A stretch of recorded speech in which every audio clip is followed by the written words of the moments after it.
Salam sejahtera saudara yang kekasih di dalam nama Tuhan Yesus Kristus. Kita lanjut terus pemikiran kita tentang hidup yang berbuah. Di dalam kitab Injil Matius pasal yang ketiga, Injil Matius pasal 3 ayat 8-10 demikian firman Tuhan. Jadi hasilkanlah buah yang sesuai dengan pertobatan. Dan janganlah mengira bahwa kamu dapat berkata dalam hatimu, Abraham adalah bapa kami. Karena aku berkata kepadamu, Allah dapat menjadikan anak-anak bagi Abraham dari batu-batu ini. Kapak sudah tersedia pada akar pohon, dan setiap pohon yang tidak menghasilkan buah yang baik pasti ditebang dan dibuang ke dalam api. Lalu di dalam kitab Injil Yohanes pasal 15 ayat 1 dan ayat 2. Akulah pokok anggur yang benar dan Bapakulah pengusahanya. Setiap ranting padaku yang tidak berbuah dipotongnya, dan setiap ranting yang berbuah dibersihkannya, supaya dia lebih banyak berbuah. Lalu ayat yang ke-6, barang siapa tidak tinggal di dalam aku, ia dibuang keluar seperti ranting dan menjadi kering. Kemudian dikumpulkan orang dan dicampakkan ke dalam api, lalu dibakar.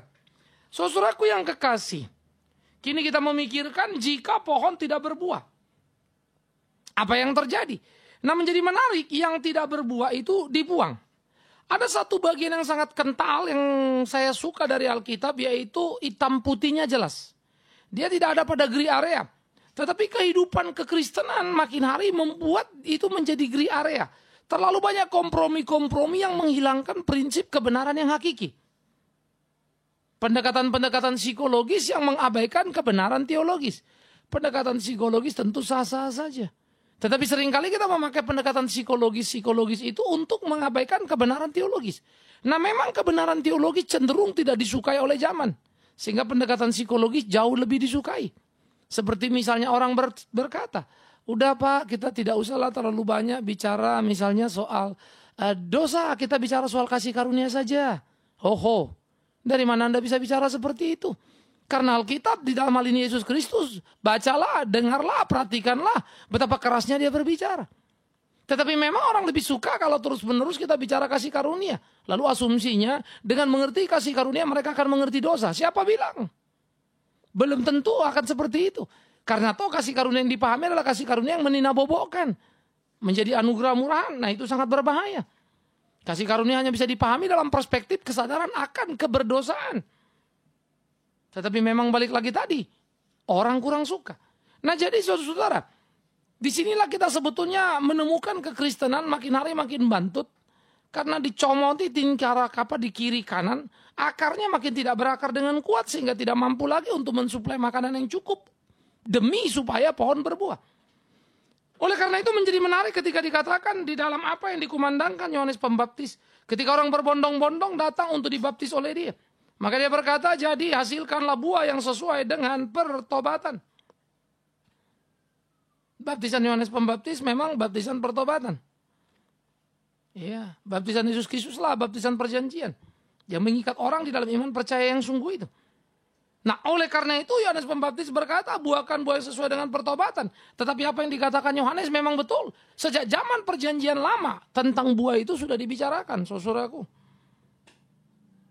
Oleh karena itu dia mengingatkan kepada mereka-mereka yang datang untuk dibaptis. Jangan mengira bahwa kamu dapat berkata dalam hatimu, Abraham adalah bapa kami. Karena aku berkata kepadamu, Allah dapat menjadikan anak-anak bagi Abraham dari batu-batu ini. Sangat menarik sekali kalimat ini. Ini melululantakkan seluruh status jasmani yang seringkali menjadi kebanggaan bagi banyak orang-orang Yahudi. Kami keturunan Abraham.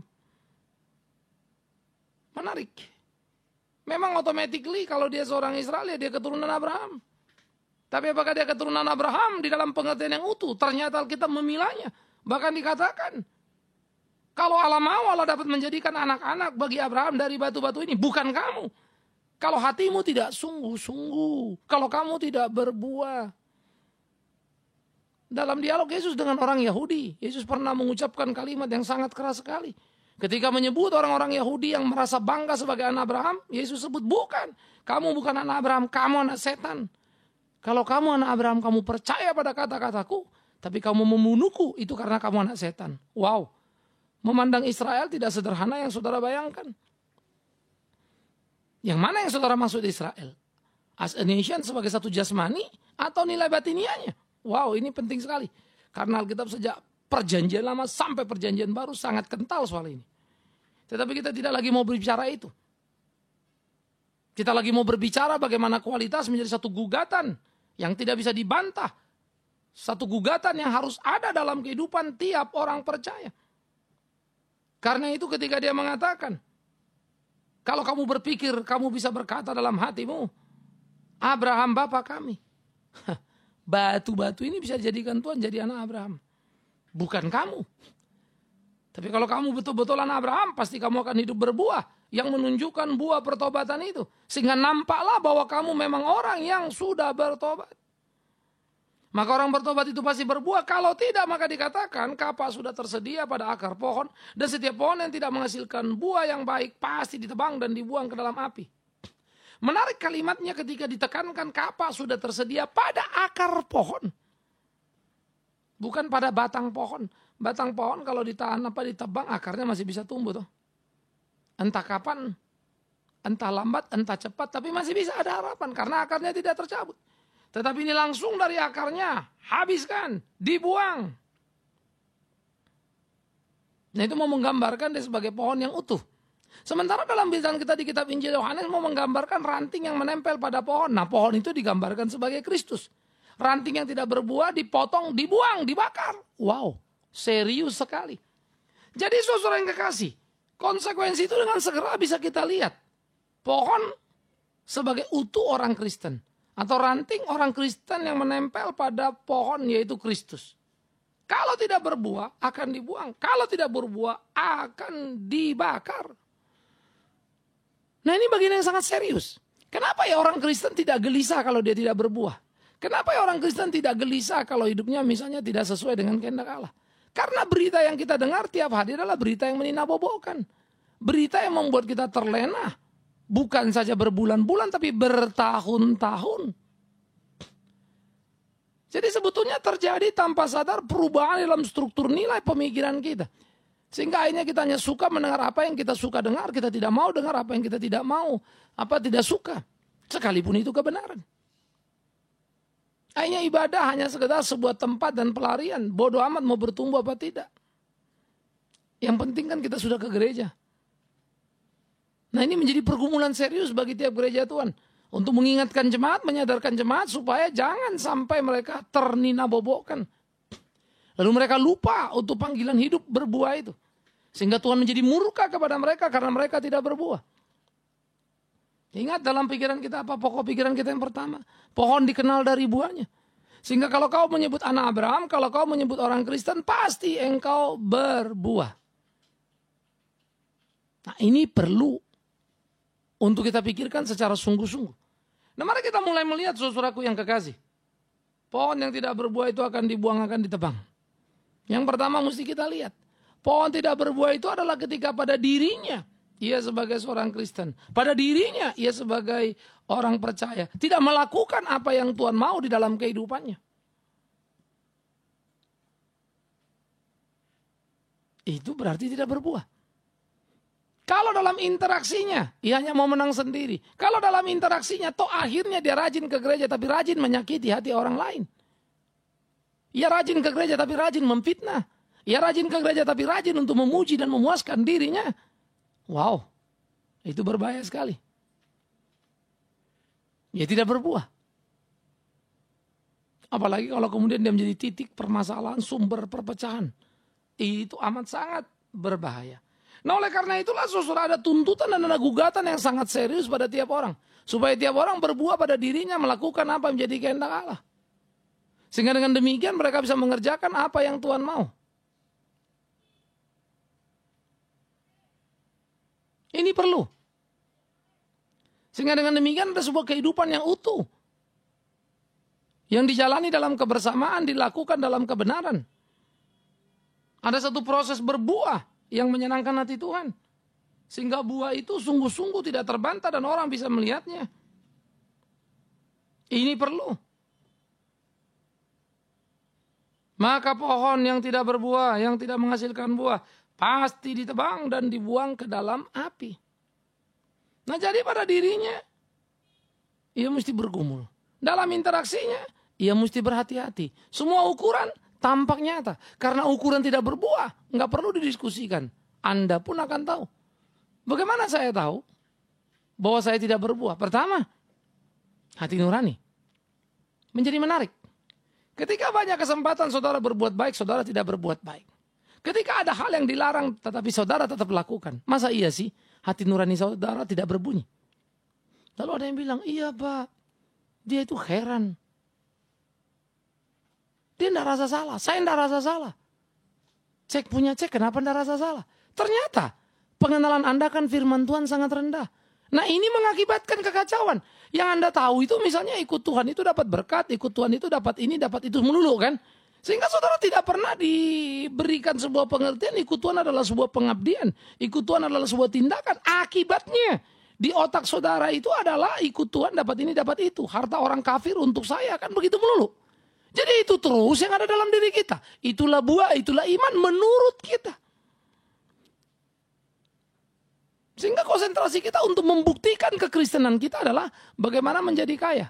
Harta orang fasik pindah pada saya. Celakanya memang itu hobinya semua manusia. Siapalah manusia yang gak suka uang termasuk Big Man Sirait. Omong kosong itu. Itu sebab sampai Alkitab mengingatkan cinta akan uang itu akar segala kejahatan. Tapi memanipulasi cinta uang dengan berkata ini berkat Tuhan lebih jahat lagi kan. Tapi itu kenyataan. Padahal mestinya kita tiap kali dipenuhi dan disadarkan bahwa berbuah adalah bukan soal kamu ke gereja, bukan soal kamu berdoa, minta dapat ini, dapat itu. Tapi kalau kamu tidak mengasihi sesamamu, tidak ada perubahan dalam hidupmu, kamu nothing. Mestinya kan itu. Sehingga orang terpanggil dan hati nuraninya tergugah dan dia sadar, loh iya, aku ini belum berbuah loh.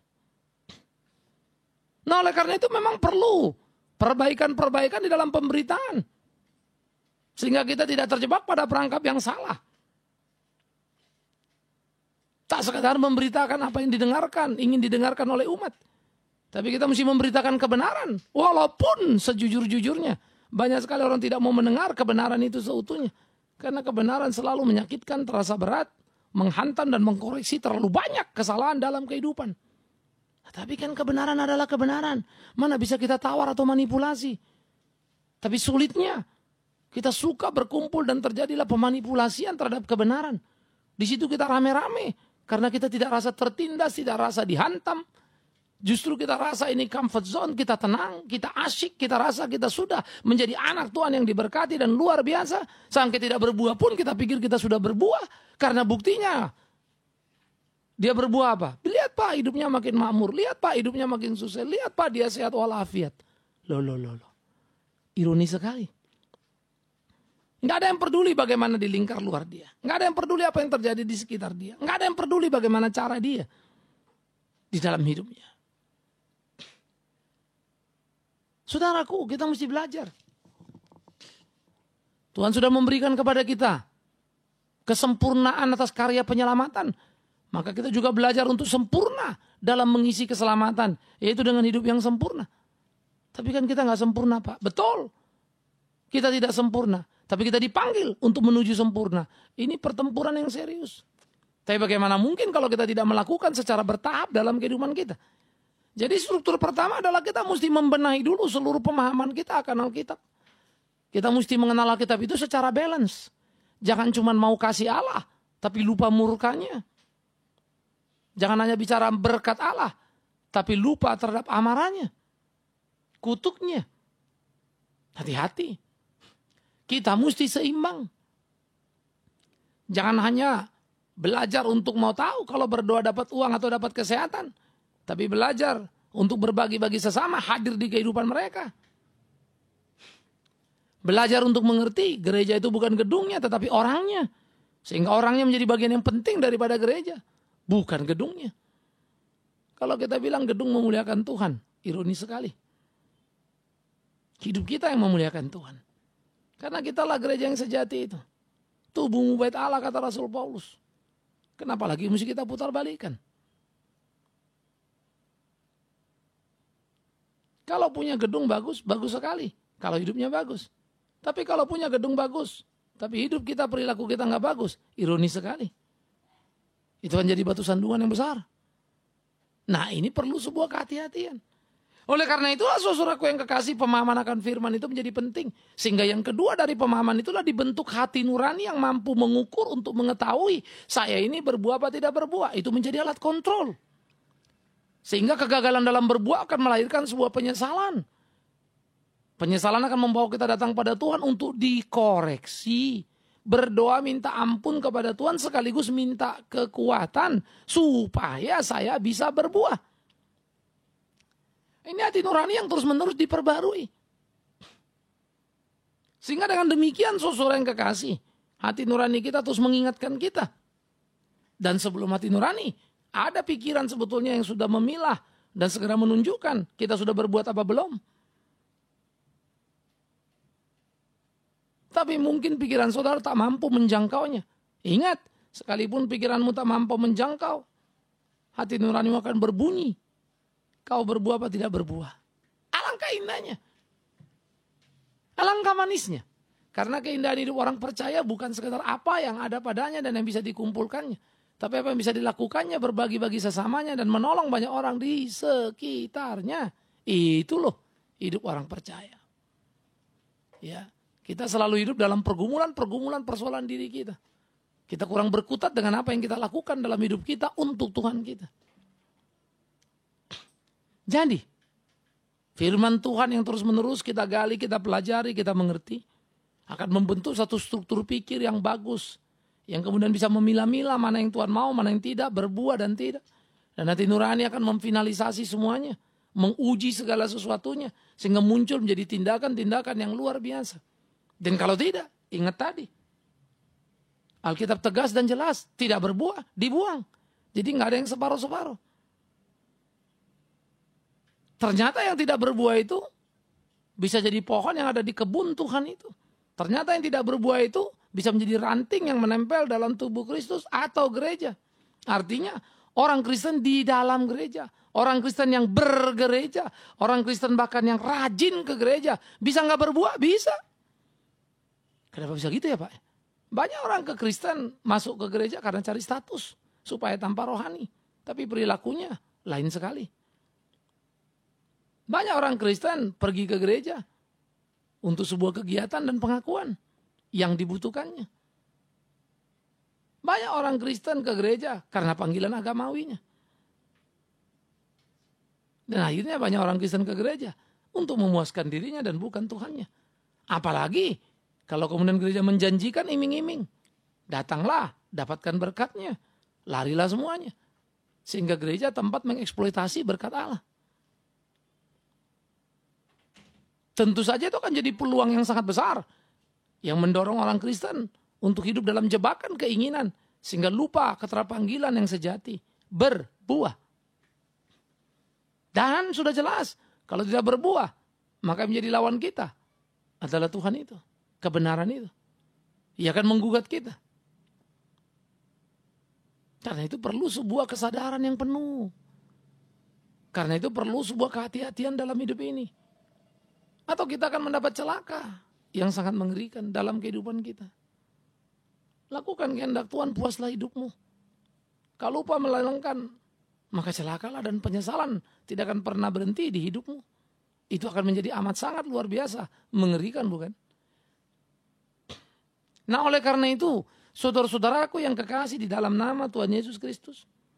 Renungkan, pikirkan, lakukan apa yang Tuhan mau, maka hidupmu penuh dengan gegap gempita kemenangan. Itu yang perlu. Supaya kau tidak terjebak pada perangkap yang salah di hari-harimu. Camkan itu, pikirkan itu. Alangkah indahnya hidup ini kalau kita berdamai dengan Allah, bukan? Alangkah menyenangkannya hidup ini kalau kita melakukan apa yang Dia mau, bukan? Karena itu, jangan sampai terjebak pada tempat yang salah. Karena itu, lakukan apa yang Dia mau dalam hidupmu. Menyenangkan, itu luar biasa. Dan itulah kehidupan. Puji Tuhan. Nah, saudaraku yang dikasihi oleh Tuhan Yesus Kristus. Camkan, renungkan, pikirkan, lakukan. Jalani hari-harimu. Senangkan hati Tuhanmu. Di sanalah kita bertarung di pergumulan kehidupan kita. Untuk menggapai kemenangan yang sesuai dan seturut dengan kehendak Dia. Sehingga hidup kita menjadi hidup yang menyenangkan hatinya. Alangkah luar biasanya. Jangan sampai tidak berbuah. Karena itu mari kita berlomba-lomba untuk hidup berbuah. Dan mari kita juga semangat untuk mengkoreksi diri. Pada bagian apa kita tidak berbuah. Atau mungkin buah kita itu buah tapi sepet, asam. Nah, itu kan mesti segera kita berdoa. Dan biar Tuhan tolong kita untuk menjadi buah yang manis, buah yang tetap, buah yang menyenangkan, bukan? Alangkah indahnya kalau semua itu sudah jadi kenyataan dalam kehidupan kita. Sehingga tak sekedar sebuah angan-angan yang membunuh kita. Tapi sungguh-sungguh menjadi sebuah kenyataan yang membawa kita pada kemenangan yang sesungguh-sungguhnya. Saudaraku yang kekasih, pikirkan itu di dalam bagian kehidupan kita. Sehingga dengan demikian sungguh-sungguh kita menjadi ranting yang berbuah, pohon yang berbuah, sehingga tak perlu ditebang. Periksa dirimu. Jangan puas dalam hidupmu karena kau Kristen yang rajin ke gereja. Mungkin engkau belum berbuah. Mungkin aku pun puas dan berpikir sudah berbuah dengan baik. Padahal bisa jadi menurut Tuhan aku pun belum. Maka masing-masing kita, saudara dan saya, kita harus berani memeriksa diri kita untuk menemukan sudah berbuahkah kita sesuai dengan firman-Nya. Ingat, ukurannya adalah firman-Nya, bukan kebenaran diri kita. Ukuran kita. Semoga Anda menemukan kesejatian di sana dan tak terjebak untuk mengingkarinya. Amin. Mari kita berdoa. Ya Tuhan, kami bersyukur, kami berterima kasih. Firman-Mu tegas mengingatkan kami supaya hidup kami berbuah. Dan firman-Mu tegas pula mengingatkan kami jika kami tak berbuah, maka kami akan ditebang, dibuang, dibakar ke dalam api. Kami tak bisa menipu diri dalam kekristenan kami. Kami tidak bisa menipu diri dalam kegiatan kegerejaan kami karena tidak ada yang tersembunyi di hadapan-Mu. Karena itu jangan biarkan kami tertipu oleh berbagai situasi yang kadangkala menjebak kami justru pada perangkap yang salah. Tuhan bawa kami untuk menemukan kesejatian kebenaran seturut dengan kehendak Tuhan, hidup menyenangkan hati Tuhan. Demi Yesus Kristus Tuhan kami yang hidup, kami berdoa bersyukur dan terus mohon pimpinan Tuhan dari hari ke hari. Terpujilah nama Tuhan kekal selama-lamanya. Amin.